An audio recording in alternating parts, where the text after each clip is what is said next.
ஏய் ராமரு, எங்கடா பேக் ஆளுமா எங்கடா கிளம்பிட்ட? அது ஒண்ணு இல்ல ரவி, ஊருக்கு போயிட்டு இருக்கேன். ஒரு மாசம் வந்துருவேன். ஏய் நீ ஊருக்கு போ, எங்கேயும் போ. என்கிட்ட வாங்கின கடனை எப்ப தருவ? போன்ட்டு எப்ப போன காசு வாங்கினேன்? என்னடா அப்படி சொல்ற? போன வாரம் தான்டா ஒரு 10,000 வாங்கினேன். ஓ அதுவா, மறந்துட்டேன்ப்பா. சரி தந்துறேன். எனக்கு ஒரு 2 பேர் காசு தரேன். இன்னைக்கு இல்ல நாளைக்கு கொடுத்துருவாங்க. அப்படியா? வந்து கொடுப்பாங்க, வாங்கிக்கோங்க. சரி சரி ராமரு, நான் எப்படி உன்னை நம்புறது? என்னண்ணே, நம்பிக்கை தானே எல்லாமே.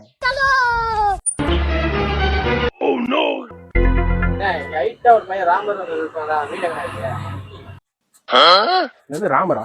என்ன விஷயம்ண்ணே? அது ஒண்ணும் இல்ல, பணம் ஒரு 1 லட்சம். 1 லட்சமா? இதா வாரண்ணே, ஒண்ணே. வணக்கம்ண்ணே. வணக்கம்ப்பா. ராமர் எல்லாமே சொல்லிட்டு போயிட்டான். இந்த மாதிரி 2 பேர் வருவாங்க, பண விஷயம் மெயினா சொல்லிட்டான். வீட சொல்லுப்பா, நாங்களே போய் பாத்துக்கிறோம். இப்படி சொல்லிக்கிறக்கா வீடுங்க காடுங்க இருக்கீங்க. பண விஷயம் தான் எல்லாம் அண்ணன் தான் டீல் பண்றேன். என்ன மத்த விஷயத்த முதல்ல முடிங்க. இந்த உலகத்துல இப்படிப்பட்டானா? ஏப்பா நல்லா படிச்சு பார்த்து கையெழுத்து போடுப்பா. என் தம்பிக்கு நான் எங்க வேணாலும் கலந்து கையெழுத்த போடுவேன், எங்க ஓட மாட்டேனா. 1 லட்சம் நம்மளுக்கே. என்னங்க பணத்தை கொடுங்க. எங்கயா போறீங்க? கையில காசு கொடுத்து போயா? காசா? அப்பந்தாண்டா எங்களுக்கு 1 லட்சம் தரணும். என்னையா சொல்றீங்க? அதுக்குதான் நீ கையெழுத்து போட்டிருக்க. இதான் உன் வீடு. பட்டா கிட்ட எல்லாத்தையும் ரெடியா எடுத்து வை, நாளைக்கு வரோம். என்ன என்ன கனவு கண்டாயோ? என்னண்ணே, நம்பிக்கை தானே.